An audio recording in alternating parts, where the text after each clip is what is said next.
This is the Killer Innovations Podcast with Phil McKinney. Keep in mind that the information and opinions expressed in this podcast are Phil's, and Phil's alone, and they don't necessarily reflect those of his past, current, or future employers. Now, here's Phil McKinney. As I've been discussing in the previous podcast, there's a mix to innovation. Now, that mix consists of organic innovation, which I talked about in last week's podcast, innovation from mergers and acquisitions, and innovation from co-innovation. Now, this week's podcast, I'm going to focus just on innovation via mergers and acquisitions. Now, there are primarily two types when I talk about innovation from M&A. One is acquiring outright a company. That includes all of its assets, its people, its intellectual properties, its current products, customer list, sales force, etc. The second type of innovation from mergers and acquisitions is the case where you purchase the intellectual properties, patents, products. You may just acquire a product line. You may acquire a team, a group of individuals with core expertise. So those are the two primary types, acquiring an entire company or purchasing IP. Now, innovation from mergers and acquisitions has both pros and its cons. Pros: you get into the market fast. You don't have to wait for multi-years and multiple decades of R&D. You can acquire somebody and immediately get into that market. It also has reduced risk. You're typically doing these acquisitions after the other company has proven out the technology, products, customers, they have a revenue stream, and therefore it becomes attractive. Now, one of the first cons I want to talk about, though, is that with that reduced risk comes lower returns. It's hard to get a return when you pay money for an acquisition because the other company has taken all that risk and rolled it into the R&D. The fact that you acquire them after they've proven it, therefore it's lower risk, inherently you get a lower return. The other con is that innovation via mergers and acquisition can make an organization lazy. That reduced risk is seductive. You don't have to run the risk of having a project blow up in your face and then try to have to explain it to your boss as to why it didn't work out. And many executives will fall back on mergers and acquisitions as one of their preferred methods, again, because this reduced risk, and nobody ever wants to have, quote, a failure attached to their name. They never want to have to explain to the boss or to the board as to why an innovation or an R&D program didn't work out. So this avoidance of risk can be very seductive. The other con is that it can be very expensive. You can't get home runs regularly on an M&A type of an approach. Just as I talked before about reduced risk means lower returns. Some people have this false hope or false sense of, I'm going to buy it just at the right time and I'm going to maximize that benefit. You may get a few lucky hits on that, but inherently innovation that results from M&A, meaning you're acquiring some unique capability and having that play a huge upside in the near term, is very, very hard to do unless you acquire them when there's still a significant portion of that risk. So when you do the M&A, meaning when do you take additional risk, is directly attributed to then the returns that you can potentially have. But again, it gets back to that risk, meaning the risk of it not working out. And typically, most senior executives want to try to minimize risk. And in many cases, they're willing to trade off upside potential in order to reduce that risk. Now, let me get into a little more detail about addressing this comment about organizations becoming lazy with an M&A approach. Now, the most common reason for M&A as R&D, meaning I'm acquiring a company is in relation to my innovation strategy, is the fact that in most organizations, they have failed to foresee the trend. Some new trend emerges, and the organization just totally misses it. Never saw it coming. They get surprised. And what do they have to do? They have to go out and acquire a company in order to get into a space that they should have been in. The other case is they saw the trend, but they didn't believe it was going to become as big as it is. Oh, it's a little blip.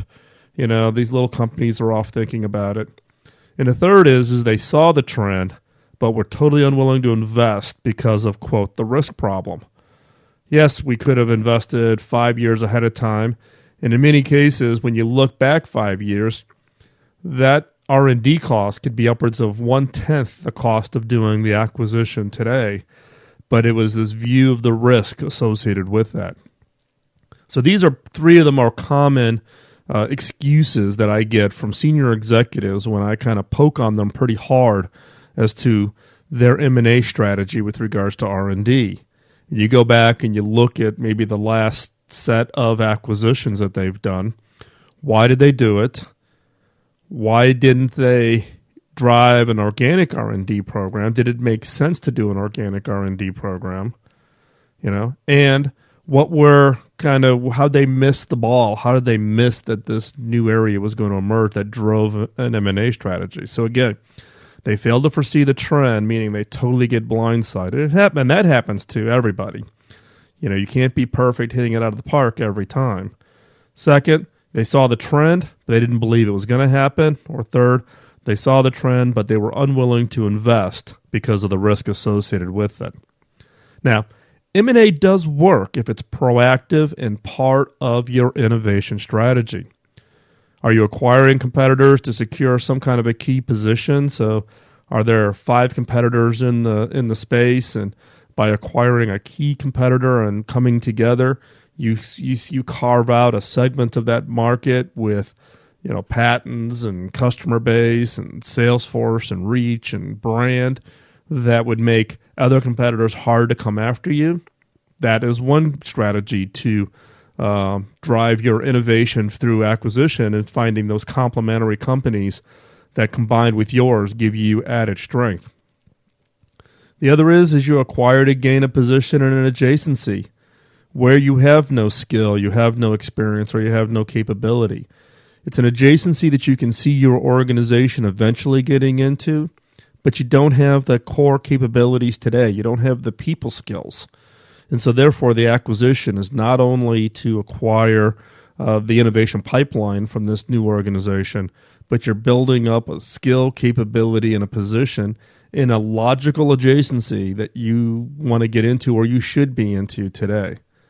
So again, M&A is worth it if it's proactive, meaning you're not all of a sudden finding yourself in a jam and you're trying to acquire companies just to drive a top-line revenue number. M&A works if it's part of your innovation strategy, and that includes acquiring competitors or acquiring companies in the space in order to secure a key position, meaning it's something that is part of a conscious decision as part of a long-term innovation program. Or secondly, you're acquiring to gain a position in an adjacency where you don't have that skills or capabilities or experience. Again, all part of a well-thought-out, long-term innovation strategy, and you avoid kind of this reactionary. Now, what I've been talking about here is primarily about the process of acquiring companies. As I mentioned in the introduction to the podcast, there is a second type of M&A activity when it comes to innovation, and that includes purchasing intellectual properties. Now, why is purchasing IP so important these days? Well, one is IP litigation, patent lawsuits is becoming more and more of a distraction to most organizations. It's becoming such a significant issue that it's a constant conversation within governments, within international trade organizations, within ecosystems, companies that co-opete, meaning they cooperate and compete at the same time. How do you deal with this IP ownership? IP, intellectual properties, patents, trade secrets are held by companies as a way of getting some form of exclusivity to the ideas that they generate following their investment. Now, for smaller companies, that's hard to do. You may go into a space and you've got a big company in the industry that has key patents. There are ways to go about this. One is you can go off and try to buy patents. They can be very, very expensive, as evidenced by the acquisition of the Nortel patents into the billions of dollars, and some other recent acquisitions to just buy companies just to get to their patent pool. The other is to join a patent pool. Team up with people in your industry. Pool your dollars so no one company has to go off and buy the entire patent. You have to go out and acquire a patent pool just to protect yourself, but that you can go out and pool your dollars. There are these group purchases where groups come together around large numbers or pools of patents, throw money into the pot, and in exchange, everybody who throws money into the pot to acquire this set of patents automatically gets a license. Now, I'm going to throw out a radical idea here. Now, this is a program that I put in place at my previous company, and if you are part of a large corporation or even a small corporation, I'd like for you to think about this approach, and that is if you are ever a seller of patents, particularly large organizations, as you build up your patent pools, you'll find patents in your offering that you no longer need given directions or changes or strategies within your organization and in the industries you serve.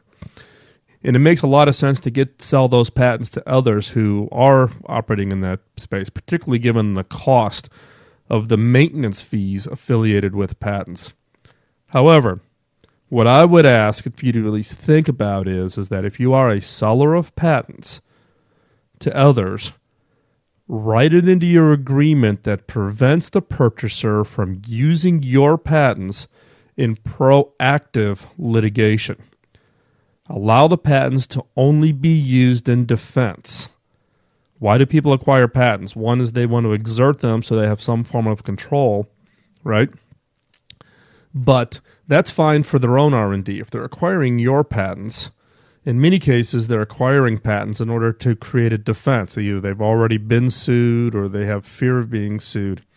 So write into your agreement that prevents the purchasers from using your patents in proactive litigation, meaning they cannot go out and sue using your patents.